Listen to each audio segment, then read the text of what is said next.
الحمد لله رب العالمين والصلاة والسلام على أشرف الأنبياء والمرسلين نبينا محمد وعلى آله وأصحابه أجمعين وعلى من تبعه بإحسان إلى يوم الدين أما بعد. கண்ணியமிக்க சகோதர சகோதரிகளே, இது இஸ்லாமிய வரலாறு தொடர்பான வகுப்பு. சென்ற வகுப்பில் நாம் குர்ஆன் எப்படி எழுதப்பட்டது, பாதுகாக்கப்பட்டது என்பதை குறித்து சுருக்கமான ஒரு வரலாறை பார்த்தோம். இன்றைய இந்த வகுப்பில் குர்ஆனுக்கு அடுத்ததாக நபிமொழி ஹதீஸுகள் எப்படி பாதுகாக்கப்பட்டது என்கிற ஹதீஸ் தொகுப்பு வரலாற்றின் ஒரு சாரம்சத்தை, ஒரு சுருக்கத்தை பார்க்கலாம். கண்ணியமானவர்களே, நபிகள் நாயகம் ஸல்லல்லாஹு அலைஹி வஸல்லம் அவர்கள் குர்ஆனுடைய வசனங்கள் இறங்கினால் என்ன செய்வார்கள்? ஒரு சஹாபியை அழைத்து அந்த வசனங்களை எழுத சொல்வார்கள், ஓதுவார்கள். ஒரு சஹாபி அல்லது ஒன்றுக்கு மேற்பட்டவர்கள் அதை உடனே எழுதி வைத்து விடுவார்கள் என்று நாம் சொன்னோம். இதுபோல் நபிகள் நாயகம் ஸல்லல்லாஹு அலைஹி வஸல்லம் அவர்கள் ஹதீஸுக்கு செய்யவில்லை. ரசூல் என்ன செய்யவில்லை? ஹதீஸ் என்கிற பெயரில், அதுவும் இறை செய்திதான், அல்லாஹ் ஜிப்ரீல் அலைஹிஸ்ஸலாமை அனுப்பியோ அல்லது ரசூலுடைய உள்ளத்தில் ஒரு செய்தியை போட்டோ அதை மக்களுக்கு சொல்லுவான். ஆக ஹதீஸும் இறை செய்திதான். ஆனால் நபி ஸல்லல்லாஹு அலைஹி வஸல்லம் அவர்கள் என்ன செய்யவில்லை? குர்ஆனை எழுதி வைக்கும்படி சொன்னது போல் ஹதீஸுக்கு சொல்லவில்லை. மாறாக ஹதீஸ் என்கிற பெயரில் ரசூல் என்ன விளக்கங்கள் தருவார்களோ அதை ஓரலாக சொல்வார்கள். சஹாபாக்களும் அதை கேட்டு உள்வாங்கிக் கொள்வார்கள், மனப்பாடம் செய்வார்கள். எழுதி வைக்க மாட்டார்கள். ரசூல் அவர்களும் கட்டளையிடவில்லை, எழுதி வைங்கள் என்று சொல்லவில்லை. கேட்டு அதை மனப்பாடம் செய்து பாதுகாத்து வைப்பார்கள், மனப்பாடம் செய்வார்கள்.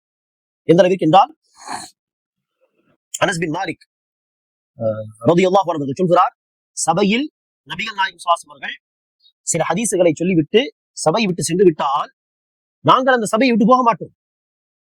ரசூலிடம் இருந்து கேட்ட அந்த ஹதீஸுகளை எல்லாம் ஒருவருக்கொருவர் சொல்லி காட்டாமல், ரிவிஷன் செய்யாமல், அதை மனப்பாடம் செய்யாமல் நாங்கள் அங்கிருந்து போக மாட்டோம். இப்படியாக சஹாபாக்கள் ஹதீஸுகளை, கேட்கும் ஹதீஸுகளை மனப்பாடம் செய்து பாதுகாத்து வைப்பார்கள். அபூ ஹுரைரா என்கிற நபித்தோழர் அவர்கள் சொல்கிறார்கள், நான் இரவை 3 பகுதிகளாக பிரித்திருந்தேன். இரவின் ஒரு பகுதி ஹதீஸுகளை, ரசூலிடம் இருந்து கேட்ட ஹதீஸுகளை, அந்த நாள் கேட்ட ஹதீஸுகளை உட்கார்ந்து ரிவிஷன் செய்வது. ஒரு பகுதி வித்தர் தொழுகை, இரவு தொழுகை, வித்தர் தொழுகை தொழுவது. அடுத்த ஒரு பகுதி தூங்குவது. இப்படி சஹாபாக்கள் ரசூலிடம் இருந்து கேட்ட ஹதீஸுகளை மனப்பாடம் செய்து அதை அடிக்கடி பாடம் பார்த்து, ரிவிஷன் பார்த்து பாதுகாத்து வைப்பார்கள். அந்த ஹதீஸுகளை அப்படியே அடுத்த தலைமுறைக்கு அவர்கள் அறிவித்தார்கள். இவ்வாறு மனப்பாடம் செய்வதில் தான் அதிகம் கவனம் செலுத்தினார்கள் ஹதீஸுகள் விஷயத்திலே.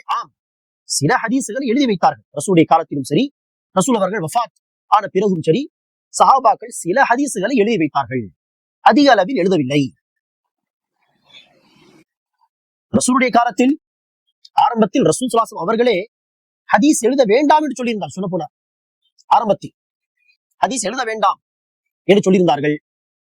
அடுத்த காலங்களில், கடைசி காலங்களில் ஹதீஸை எழுதலாம் என்று அனுமதியும் கொடுத்தார்கள்.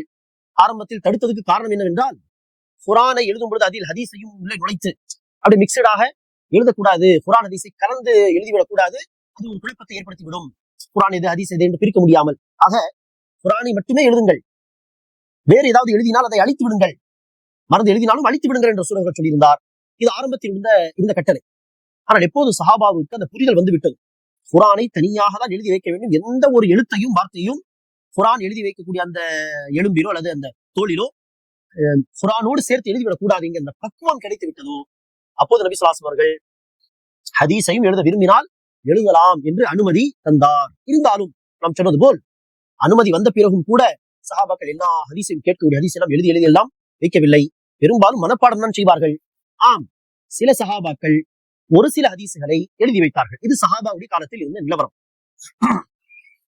சஹாபாவுக்கு அடுத்து தாபிஈன்கள், சஹாபாவுக்கு அடுத்த ஜெனரேஷன் தாபிஈன் என்கிற ஜெனரேஷனுடைய காலம் வரும் பொழுது ஒரு படி அதிகமாக சஹாபா ஒரு சில ஹதீஸுகளை எழுதி வைத்தார்கள். இவர்கள் பல ஹதீஸுகளை எழுதி வைக்க தொடங்கினார்கள். எழுதக்கூடிய பழக்கம் எல்லாம் வந்தது. அந்த காலத்தில் பேப்பர் எல்லாம் கூட கண்டுபிடிக்கப்பட்டு அரபு உலகத்திலே, அரபு தேசத்திலே பேப்பர் உடைய பயன்பாட்டு வந்து விட்டது. ஓரளவுக்கு அதிகமாக எழுத ஆரம்பித்தார்கள்.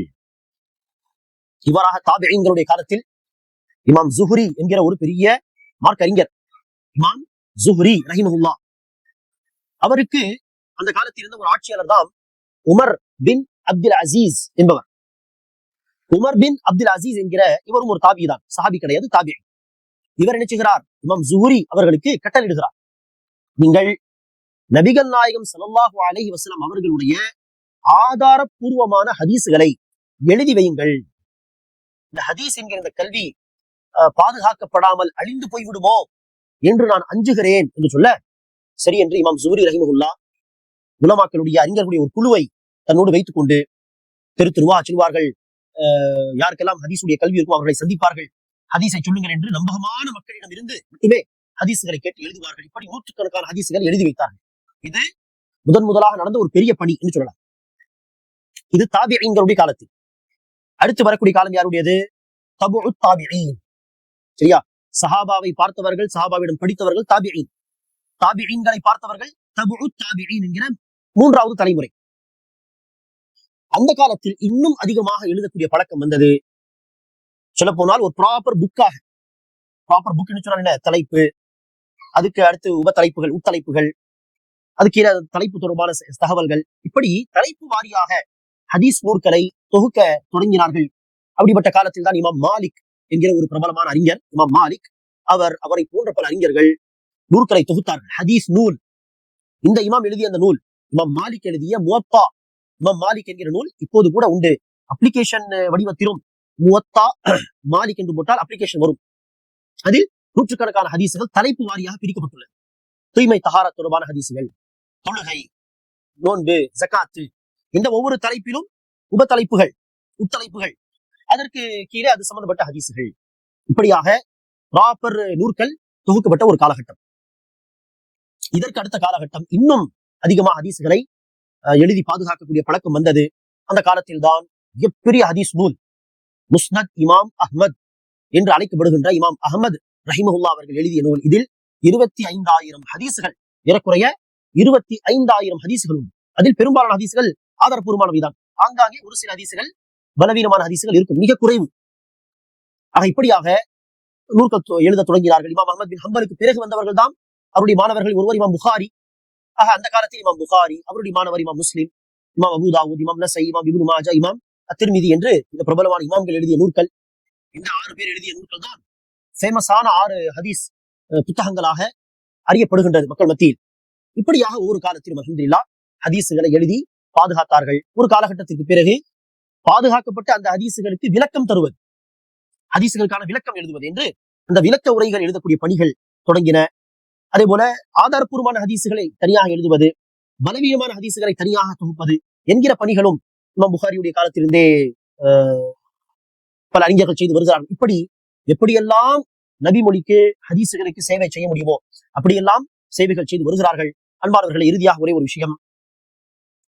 ஆரம்பத்தில் ஒரு காலகட்டம் வரை புக்காக ஹதீசுகளை எழுதாமல் ஒரு காலத்திற்கு பிறகுதான் எழுதி வைத்தார்கள் என்று சொன்னோமே, அதற்கு என்ன அர்த்தமாகாது? ஒரு நீண்ட காலகட்டம், 80 வருடம், 90 வருடம் அல்லது 70 வருடங்கள் எழுதாமல் இருந்தார்களே, அந்த கேப்பில் இல்லாத தகவல் எல்லாம் உள்ளே வந்திருக்கும், வந்திருக்கும், இல்லாத தகவல் எல்லாம் வந்திருக்கும். ஆனால் அதை நம்பகமான மக்கள் யாரை நம்ப முடியாது என்று பிரித்துதான் அதை தனித்தனியாக அக்குவேர் ஆணிவராக எடுத்து விடுகிறார்களே ஹதீஸ் துறை வல்லுநர்கள். அவ்வாறு பிரித்து நம்பகமான மக்கள் அறிவித்த தகவல் இருக்கிறதே, அது என்னது? மனப்பாடம் செய்தவர்கள் அறிவித்திருந்தாலும் அது மிக முறையாக அவர்கள் மனப்பாடம் செய்து அறிவித்த தகவல்கள். அதற்கு எடுத்துக்காட்டுதான் அன்பார்களே, சமீப காலகட்டத்தில் இந்தியாவை, ஹைதராபாத்தை சார்ந்த ஒரு அறிஞர் டாக்டர் ஹமீதுல்லா, அவர் பிரான்சில் இருந்தார்கள். அவர்